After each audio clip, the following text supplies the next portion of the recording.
Dr. Ville's inside the HBCU Sports Lab in Houston, Texas.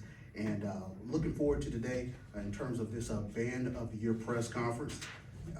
We have with us a great amount of talent here in terms of what you guys have brought to the forefront today. And I want to start by introducing you all. We'll start with the representatives of Division One. Dr. Kedrick Taylor, Director of Bands for the Southern University Human Jukebox. Welcome in. Representing Dr. Shelby Chipman, the Director of Bands at Florida A&M today will be Dr. Nicholas Thomas, who's the Associate Director of Bands at Florida A&M Marching 100. Representing Division Two, Professor Austin R. Chalmers. He is Director of Bands for Fayetteville State University, the Marching Bronco Express. And the defending champion, Professor Willie Snipes, Director of College Bands for Miles College Purple Marching Machine. Welcome. We were going to have statements from Mr. Grant, but he's not here, so we'll get right into the press conference today, and we will just get some opening remarks. We'll start with you, Mr. Chalmers. Yes, first of all, it's just a blessing and honor to be a part of these esteemed directors, to be a part of the ESPN Red Lobster Band of the Year. Of course, this is our first time being a finalist for Fayetteville State University Marching Bronco Express, and so it's a great opportunity for our program to continue to build on our brand and really show everybody one of the top bands in the nation. And so I really appreciate all the support, Don Roberts and everything which you've done to get us here, and looking forward to an outstanding performance. Sure thing. Dr. Taylor? Well, just want to say that it's an honor and a privilege to be here today. Definitely a blessing to be able to get a group of kids to this degree and this level. So, the Southern University Human Jukebox, everybody know about the jukebox, and being able to keep the jukebox rolling at a high level is definitely an honor for myself. So I want to thank everybody here, ESPN, for allowing us to have this platform to do this, because students need to be able to showcase that they can perform not only at football games, but we can also have events like this to continue the legacy of our HBCUs. Dr. Thomas? All right, good afternoon, everybody. On behalf of Florida A&M University, we are really excited to be able to return back to this event on this year, to be able to compete with these other bands. We commend them on all being here as well, but we're really excited and honored with ESPN and this platform, as Dr. Taylor just said, to be able to come in and just compete. And we're really excited about it. We were honored to be able to return, as I said, but I think it's going to be a good show. Professor Snipes? I'm delighted to be here on behalf of our president, Bobby Knight. We are honored to be selected amongst giants. Just to have Miles College on the same program as Southern University and Florida A&M means the world to our college, our community, and definitely our band program. I'm delighted to always be in the room with these type of educators that believe that competition is healthy. So I'm just happy to be here, and I hope that the Purple Marching Machine tomorrow just rise to the occasion and do what it does. Sure thing. Appreciate those opening remarks. We'll open the floor up now for questions. I would ask that you please raise your hand, state your media affiliation, and we'll get going. We'll make sure we get the mic to you, any one of you. I'll tell you what, I'll start things off. Just in terms of just getting here, was there a band performance in terms of the performance that you submitted, that you looked at and you said, yeah, this is the one that's going to put us over the top? I'll start with you right here, Professor Chalmers. Well, yes, I guess, it starts over the summer, of course, with, show planning. That's a collection of course, the directors and, students. And so I do all the arranging for the Marching Bronco Express. And so, very time consuming, because, music is always the first thing in which is our focus. And so we build our shows from there. And so, we just thought from the show ideas and concepts that we had, from the ones that we submitted from September all the way through, of course, the final submission, that those were going to be the best ones. And the students, of course, went out and did all of the work and went out and, in practice, performing, and then, taking the shows to the next level. Sure thing. Dr. Taylor? Well, we definitely prepare all year. And one of the things about Southern University, most people think it's arrogance, but we don't worry about other bands. We always worry about what we do. We continue to do better each performance. That's who we challenge ourselves to be better than our last performance. So each day we want to get better. So every performance that we do have, we want to raise the bar. So that's having a standard of excellence, and that's the product of hard work and extra effort that creates the difference between acceptable and outstanding. So we always want to be outstanding, so we do small things. That's on the chest lets you know you're the best. There you go. I'm still going to open the floor for questions. Go ahead, Perry. How you doing?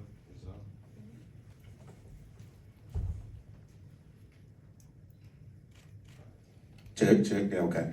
Perry White with On the Yard Network. I have a question. This is for all of you guys to answer. Over the course of the year, we've seen schools and bands pull out of this event in terms of being ranked, but for you guys to still be here, you saw a value in this Band of the Year event. Talk to us about the value that you continue to see with participating in this event.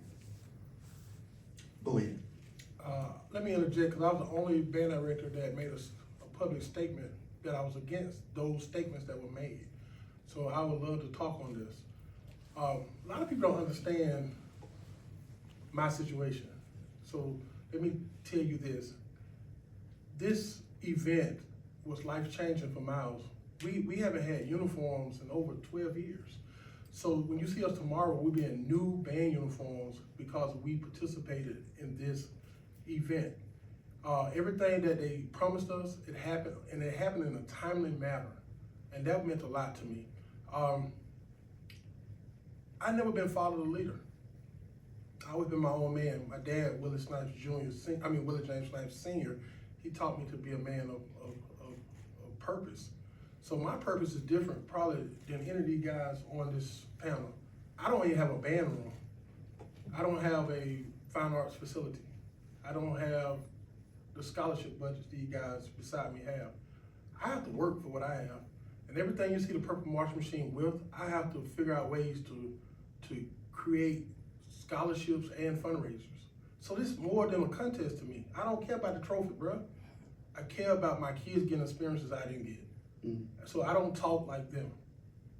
I have to make a way for my students to be invited to this type of event. Like I said, I don't have a band room, but I don't make excuses. So anybody who have anything negative to say about this, I have a problem with, because they don't know my problems. Nobody knows the trouble I see is one of my favorite things to talk about. I see troubles that other people don't see. My students would not be in the band if it wasn't for this contest, because we was able to go back and pay balances off that students had accumulated over time. This event means the world to Miles College, and I stand behind it. If we here or not, I stand behind it. Because guess what? I would never be talking on ESPN and one for this event, and people want to hear our cry and know that we need things to make our program stronger than the D1 category. We can never get there if we don't talk about that, and this gives me the arena to talk about it. So those people who wrote those letters, they may have avenues that I don't have. We're not state funded at Miles. I bet you if I ask these gentlemen beside me what's their enrollment at their schools, it's over 5,000. We may have 1,100 students at Miles. So my reason for being here is not about the trophy. You know, I apologize, but I'm not apologetic. My reason for being here is to create an opportunity for my students when we get back, so we can help them with their education and continue. We need some instruments. This is gonna help us get some instruments, and if we can come back next year, we'd love to be here. Thank you, Professor Snipes, for those powerful words. Dr. Thomas, did you have any? Yeah, you know, our administration and alumni base have always been very supportive of the Marching 100 and the things we're allowed to do. But still, as he said, those bills have to be paid. This is the largest group that we've had in 15 years. We've got 340 members. So the band got larger. And us competing and being in this event helped us to provide resources to be able to do that. August 1st, we had to order 50 brand new band uniforms. We had to pay scholarship balances so people can get enrolled in school. And the resources that, you know, again, like Prof. Snipes just said, shout out to John Grant, Don Roberts, my mentor, you know, and the resources that they provide. So this event is great for us. I mean, we're here to compete. But we do need resources to be able to run our programs and to be able to do these type of events and be able to give these students these type of experiences. So we think it's a great event. We're honored to be back. We didn't know how that was going to work with returning groups, but our students are fired up and excited. And we used some of those resources. We were showing some of the directors. We bought some championship rings last year and gave them to all the band members that were in that 2024 champion band. So we're excited, and we think it's a great event. We think it's a great medium. If other directors and programs feel that they don't want to take advantage of this, that's on them. I'm sure they had their reasons, but for Florida A&M, it's working. And thank you for having us here again. Thank you, Dr. Thomas. Go ahead. Hi, I'm Dr. Christy Walker, and I'm coming to you on behalf of Face Off Media and Entertainment. And my question is for FAMU and for Miles, since you all are the returning bands. And so if you could maybe talk about how it feels to be back. Does it put any extra pressure on you? Like, what are your feelings behind that? Well, yeah, it's always a lot of pressure when you're going up against a program that's traditionally and historically strong like Southern. I mean, Dr. Taylor and his staff, I know they do a great job of preparing their bands, but it is a lot of pressure. And we did tell our students, there is a chance you could go up there and not win. It's possible.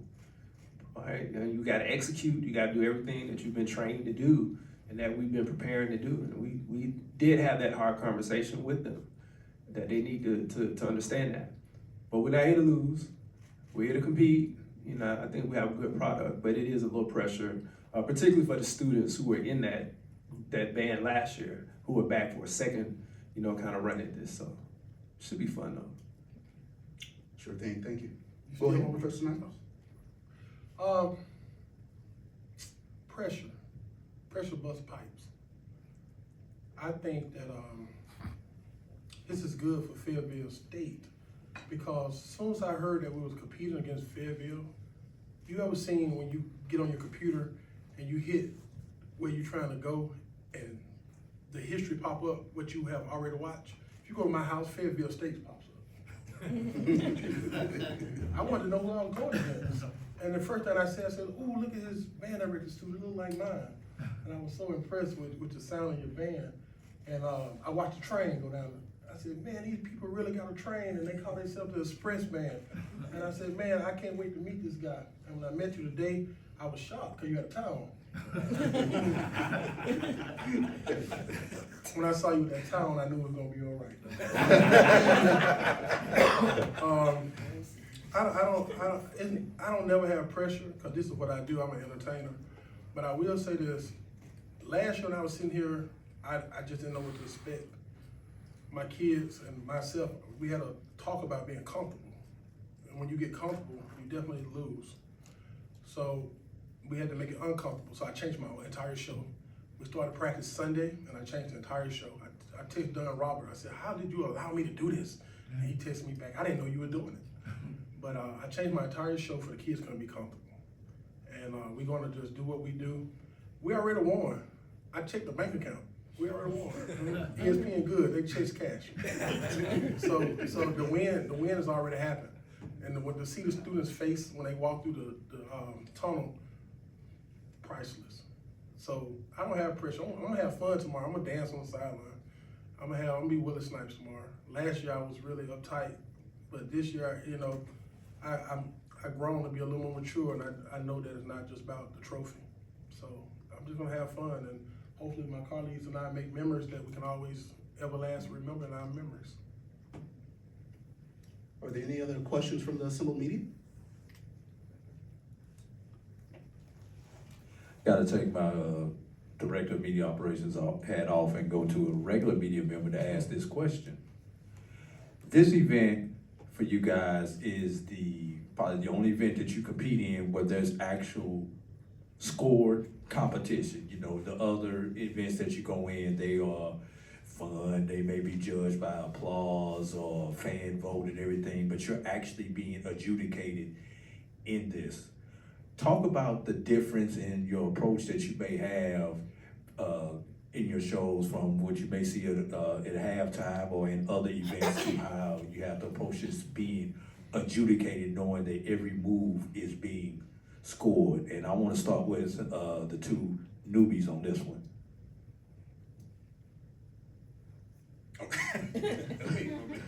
Yes, I would probably say it really actually made me look around just the landscape of HBCU band and really look at what other programs, you know, are doing as well. Because I just believe like in being a sponge and not being a brick. Like you can soak up things from all programs and, you know, and seeing where is your competition? What are you competing against? And, you know, seeing how you can enhance every area of your band. And I think from the competition standpoint, I think that it really helped kind of change the concept of how we were creating the show. And of course, you know, when you're performing, you know, show for your regular football games, well, first of all, time is limited. You know, you don't get a full 10 minutes. You know, you may have 7 depending on the situation. And so for me, is how can I highlight the most musical and creative elements of our brass, winds, percussion section, auxiliary, and our drum line in 7 minutes, or 7 to 9 minutes. And so with that, you know, looking at other programs, seeing a lot of great things that they're doing, and just seeing how we compare. I think the competition part or the judge part is kind of made you kind of do that more to kind of just really just stay kind of within the, you know, the siphon of just, you know, what you're just doing every day in practice. Made you really go and research what else was out there, especially when the rankings come out and you get beat, you know, or someone ranks higher than you. You know, like, wait a minute, how they rank higher? You know, you're gonna go and look it up, like, what, really that? You know, so so there's a lot of banter with that, of course, just within my students in the program. And so it makes them come back to practice and work even harder or come up with even more creative idea to take us, you know, to the top. A sure thing. Well, we thank you all for your presence here this afternoon. We so look forward to tomorrow's Red Lobster Band of the Year competition. With that being said, we're going to get some closing I'd remarks. like to hear from Dr. Taylor that same question. Oh, I'm sorry. Go ahead, Dr. Taylor. Mr. Grant wants to make sure you get that in. Well, for us, we everybody Super Bowl. Anybody come to Mumford Stadium, they come to try to embarrass Southern. So I can't sit there and say that we don't prepare for every performance. Every performance for us is important. But to answer your question, I do believe that you have to make sure you understand the legendary, if he was here today, he always said that he's going to educate and entertain. The educational part is what judges do. You want to continue to let students grow in that musicianship. We always raise the bar musically. We don't, you know, we push the envelope. We don't just stay in the box. We're gonna always be Southern. Southern is what got us here. So we're not gonna change that. But I would definitely say being who we are doesn't change who everyone else is. But you're gonna get the best version of Southern University. And I've been doing this for a lot of years. Went to a lot of high school competitions where there were adjudicators, so I know what as an adjudicator, what you're looking for, what you want to hear, and it's just good music. No matter if it's R&B, no matter if it's rap, no matter what it is, you just want to hear good music. Showmanship, Southern University, we always drill, so that's something we always have done as it relates to the Fabulous Dancing Dolls. I mean, they fabulous, right? But they are unique. So they have a unique talent. So when I think about this event, we changed our whole show too, Prof. So we just going to come out and be Southern University, and the pressure is like every performance. It's the same, man. It's I look at it, we like everybody's Super Bowl. So you know, for the Super Bowl, everybody preparing. So they preparing, we preparing. So I think, you know, when you were a kid and it was somebody that was bigger than you, like a bigger fighter, and you always say, well, I might get beat up, but they gonna know they had a fight. So that's what it is when you come to competitions like this. You're gonna know that what somebody put in is what you're gonna get out. If you don't put nothing in, you don't expect anything out. So over the course of this whole season, and I always tell people, you know, you gotta look at different elements, what's at stake. You see a Southern and FAMU play, you know, all education go out the window. We just want to be entertained. You know, you see Southern Jackson State, it's straight entertainment. And all the other schools that have raised the bar, it look like everybody is some kind of camaraderie, right? So when you think about it, the aspect of education in a venue like this, we definitely want to educate our students to know that this is the standard. in education. And we never want to lose that. We want to make sure that y'all understand that we are professional musicians. This is not direct. This ain't the AAU. This is an institute of higher learning. So us being at this venue allows students who see us to know that, hey, I need to know how to play my instrument.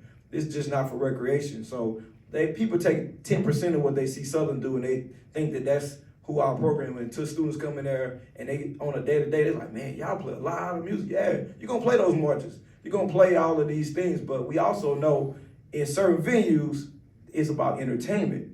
But today, I stand before you to let you know that the Southern University Band definitely prepared. We're gonna be okay. Sure thing, thank you. I know we're pressed for time, and I wanna make sure I get you in here. All right. This question is for everybody, and anybody can give me an answer to it. When you look at media teams, including having your own media teams for your band and outside media along with social media, how big has it been for you guys to market your programs to kids who may not have known about it, as well as sponsors and anybody else when it comes to your marching band programs? Just the program or this event? Your program by itself, individually. Well, I heard Dr. Taylor talk about Southern and Jackson and Southern and FAM, but the biggest battle views-wise on YouTube is Southern versus Miles. So I didn't hear you say that. We don't play Miles every year.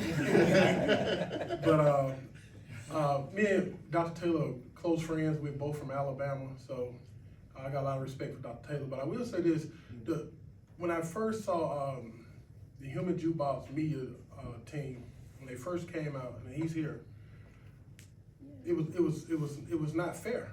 I said, man, these guys are creating their own narratives. And, you know, if they had a mess up or boo-boo, they could go back and alter the clips. And so, you know, to have that media team is very important because it markets your program. You know, they may, like I said, they may have a problem and they can go back. So anytime you create a narrative that your group is winning, it's gonna enhance your recruiting. So it's very important to have some type of media team or some type of person that not only record your band, but have love for your band. Because they're not gonna do anything to disrespect or make a joke out of your program. Yeah, absolutely. We were kind of late to the media team show. Been a fan of what Garrett and the Southern team has been doing for years, but I mean, we've invested heavily in, he's right, trying to tell your own story, your own narrative, trying to sell, this is what we do. Not just marching band, but what we do with our winter ensembles and concert bands and our music education majors and things of that nature to make the program more attractive. So you have to sell your own narrative and put out your own media of what you want people to see and how you want to be perceived and done. And we invested very heavily in that. And you know, as Prof. Snipes said, you got to have people that are your people, that understand your band, that knows what your band does and what your band does well. So yeah, it's invaluable, I'll say, to have good media and to have good presence on all platforms. Now, I'll say for Fayetteville State University, it's been a blessing for our program. I mean, just recently, our chancellor invested thousands of dollars, well, I say tens of thousands of dollars into some new media equipment for our program, and really just to continue to build our brand from really being regional to being national over these last, I would say, 3 years. And so, you know, really, we're really starting from the beginning. And like I said, we've been able to see a lot of things that your programs are doing on the media side.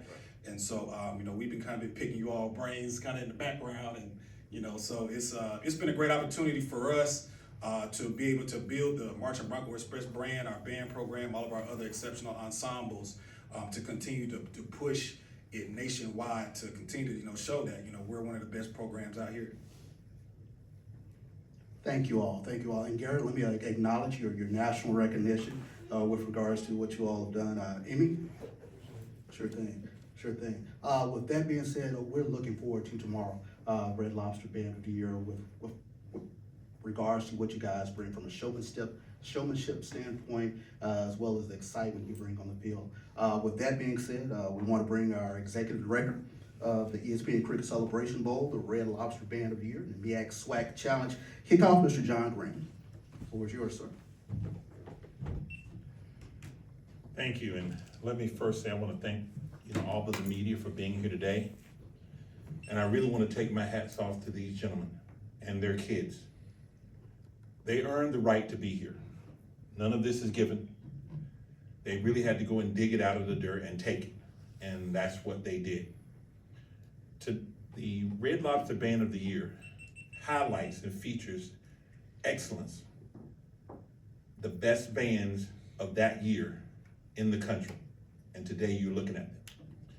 I do want to comment on something when they talked about media teams, and it's excellent. They all have great media teams, but the wonderful thing about tomorrow night is your media team cannot help you.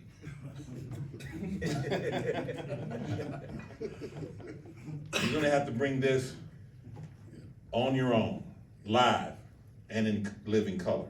And that's what makes this such a wonderful event. We are delighted at ESPN Events and our staff that's worked very hard. I wanna, again, take my hats off to our executive band consultant, Don Roberts, and his team.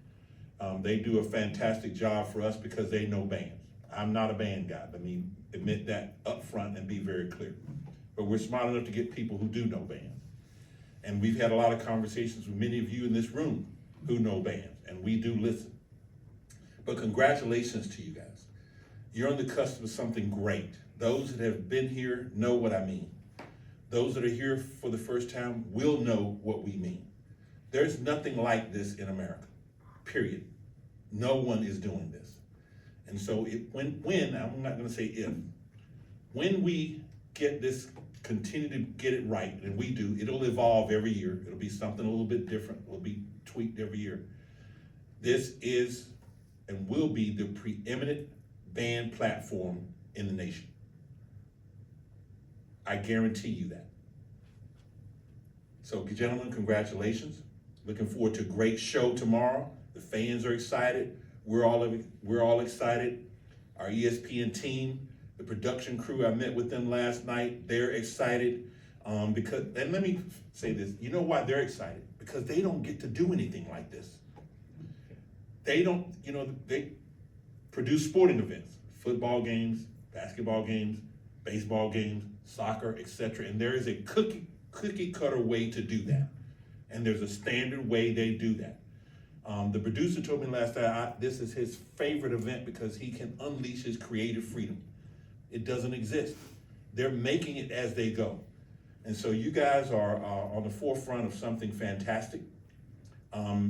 I've learned a lot about bands by just being a part of this, and the education that you all have been talking about for your students also will transcend to fans, because we want fans to know what they're looking at and to understand what you are delivering, and to be able to appreciate the marching, I call it the marching sport, but your entertainment, your content for what it is and what makes it excellent, what great sound sounds like, what precision really looks like. And so that's what the education part that you're helping us to deliver to them, a better fan who can appreciate the experience. So thank you very much. Thank you, Mr. Grant.